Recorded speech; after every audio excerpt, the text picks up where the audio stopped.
आज कुछ ऐसा सुन लिया है कि दिल बड़ा बोझल सा है, बहुत भारी दिल हुआ है कि ये किस तरफ हम जा रहे हैं। इस वक्त की सबसे बड़ी सबसे अहम खबर, लेकिन मसला ये है कि जो पानी रोका जा रहा है सिंध तास मुआहदे की खिलाफ वर्जी करते हुए भारत की जानिब से, उससे पाकिस्तान में फूड सिक्योरिटी से नुकसान होगा। प्यासा मरने लगा है पाकिस्तान। सिंधु का पानी नहीं मिलने पर पाकिस्तान में हाहाकार मच गया है। जमीर साहब, हमें याद है बिलावल भुट्टो जरदारी साहब की स्टेटमेंट कि अगर हमारा पानी बंद किया तो इन नहरों में खून बहेगा। फिर हमारा पानी इस वक्त बंद किया हुआ है, हम देख रहे हैं, मॉनिटर्स हमें बता रहे हैं इस वक्त कि तीनों दरियाओं में पानी का लेवल बहुत स्पीड से गिर रहा है। What can we do right now कि हम फौरन से पानी खुलवा सकें, या फिर वो पानी जमा करके छोड़ेंगे ताकि सैलाबी सूरत हाल हो? नहीं, ये देखिए, अब पानी तो उन्होंने रोका हुआ है ना। We can not actually physically go on that place और वहां पे जाके स्पिलवेज खोल रही हैं, तो फिजिकली हमारे लिए पॉसिबल नहीं है। इन तस्वीरों को जब जब शहबाज और मुनीर देखते हैं उनकी हलक सूख जाती है, क्योंकि इन दोनों नदियों से पाकिस्तान के कई इलाकों को पानी जाता है। लेकिन पहलगाम में हुए आतंकी हमले के बाद भारत ने सिंधु नदी का पानी रोक दिया, जिससे पाकिस्तान के कई इलाकों को सूखे जैसे हालात का सामना करना पड़ा। करेंगे ये मैं समझना चाह रहा हूं ना, फिर चिश्ती साहब के पास जाते हैं। एब्सोल्युटली 100%। इसलिए मैंने कहा था मेरे ट्वीट में कि ये तो एक पॉज है, ये रीटारगेट, रीअसेस, ये जो इनकी जो कमी थी उसको पूरा करने के लिए इनको चाहिए 10, 12, 20 दिन, पता नहीं कितना, शायद 1 महीना भी हो जाए, मगर मैं लिख के दे सकता हूं। मैंने कहा दिस इज माय असिस्टेंट, मैंने कहा कि ये फिर आएंगे और ये जब इस वक्त शुरू करेंगे they will start from the rear, ये जो rear end of your air bases और बॉम्ब करते करते आके आएंगे, ये आपको तबाह करेंगे। ये करना ये चाहते हैं, कैसे करेंगे? इनके दोस्त, कौन है इनका दोस्त? अब देखिए, मैं इनको जल्दी से एक आदमी का असिस्टेंट, जो उसका नाम जब मैं आपको दूंगा तो आप चौंक जाएंगे। उसने लिखा है, मैं अंग्रेजी में पढ़ता हूं, तर्जुमा का वक्त नहीं है। Israel and the United States have already begun arming India with advanced weaponry to outpace Pakistan's Chinese technology. The current ceasefire is merely a tactical pause for India to rearm. This wasn't India acting alone. It's clear it was prodded by Tel Aviv and Washington, drawing Pakistan into a conventional war with the sinister hope that exhaustion may force a nuclear response. That, I fear, is the trap to justify Western intervention and eventual disarmament of Pakistan. ठीक, इसका नाम है, ये किसने लिखा है? Air chief marshal मुजाहिद अनवर खान। देखिए, मैं तो एक डिप्लोमेट हूं, मेरी बात मत माने, मेरा एक असेसमेंट था, आप कह दें इस वक्त टीवी पे आके नहीं ये बात, ये देखें नहीं जो हम माफ करिए, हम जी तुम पाकिस्तान से छीन नहीं सकते।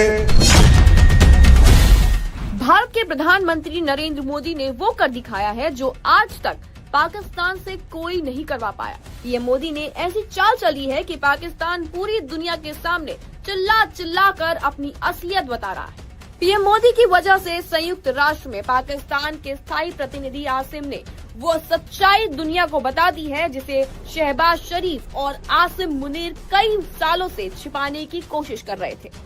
पता चल जाएगा। दूसरी तरफ हिंदुस्तान का एक किरदार है, बिल्कुल दुनिया भूल बैठी है। ट्रंप भी ठट्ठे लगाता है, हर दूसरे दिन उसको जो ही मौका मिलता है। इंडिया की तरफ अगर आप देखो तो नैरेटिव तो यही है कि इंडिया कुछ करता हुआ नजर नहीं आ रहा, लेकिन हिस्ट्री अगर आप उठा के देखो तो प्रॉब्लम ये है कि तारीख जो है वो, उसको जो इंडिपेंडेंट तारीख है वो नजर आती है कि जी कोरियन वॉर हुई थी 1953 में, तो फॉर्मूला इंडिया के आर्मिस्टिस ने दिया था, उसका इंडिया की इकोनॉमी को, डिप्लोमेसी को फायदा हुआ। क्यों? क्योंकि वहां पे डेमोक्रेसी है भाई। पाकिस्तान में ये जर्नैल कुछ करा भी देगा तो इस जर्नैल की क्या लेजिटिमेसी है? पाकिस्तान की फॉरेन पॉलिसी एक बंदे के सर के ऊपर है। मुनीरा मिस्त्री इधर गया, उधर सारी अचीवमेंट भी गई ना, क्योंकि अवाम की सपोर्ट नहीं है। उनको सपोर्ट है, साइप्रस के पीस कीपिंग का उनका रोल था, बड़ा एक्टिव रोल था इंडिया का, ठीक है। सार्क 1985 में रीजनल इंटीग्रेशन अटेम्प्ट उन्होंने की, और सार्क, लेकिन उसके बावजूद वो इल्जाम लगाता है इंडिया के फेल इसलिए हुआ कि पाकिस्तान जो है वो इंडिया पाकिस्तान का मसला उसको बना के बैठ गया था।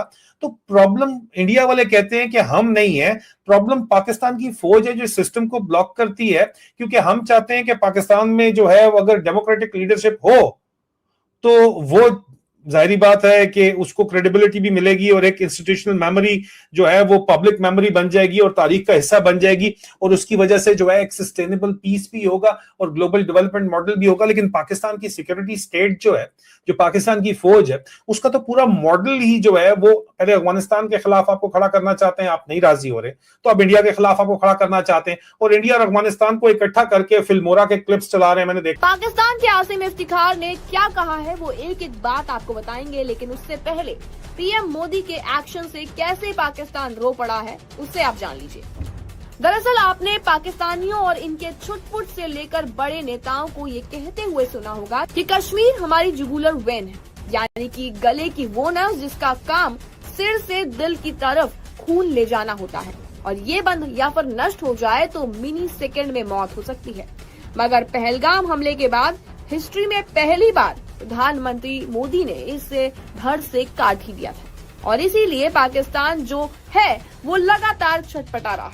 दरअसल पाकिस्तान जो कश्मीर को लेकर डींगे हाँकता है, उसने ये कबूल कर लिया है कि उसे कश्मीरियों से कोई मतलब है ही नहीं, बल्कि उसकी नियत तो बस कश्मीर से बहने वाली नदियों पर है।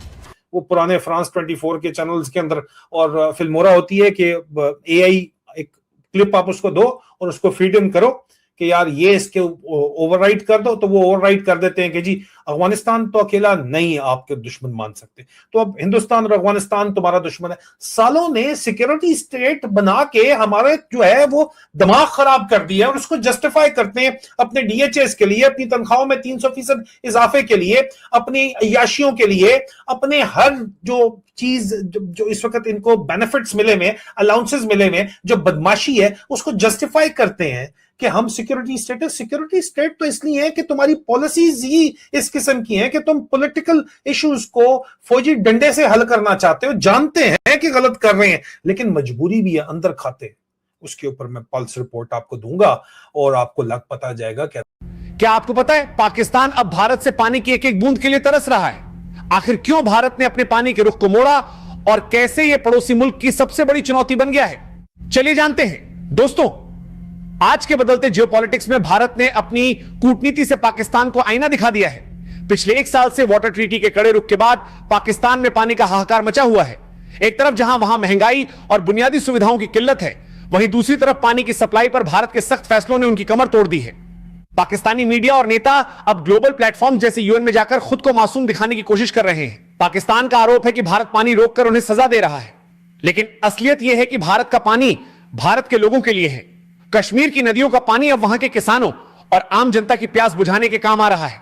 भारत ने साफ संदेश दे दिया है, जब तक सीमा पार से आतंकवाद और साजिशें बंद नहीं होंगी, तब तक उदारता की उम्मीद करना बेकार है। यह सिर्फ पानी की लड़ाई नहीं है, यह देश की सुरक्षा और सम्मान का सवाल है। इस मुद्दे पर आपकी क्या राय है? क्या भारत को और भी सख्त कदम उठाने चाहिए? कमेंट्स में जरूर बताएं।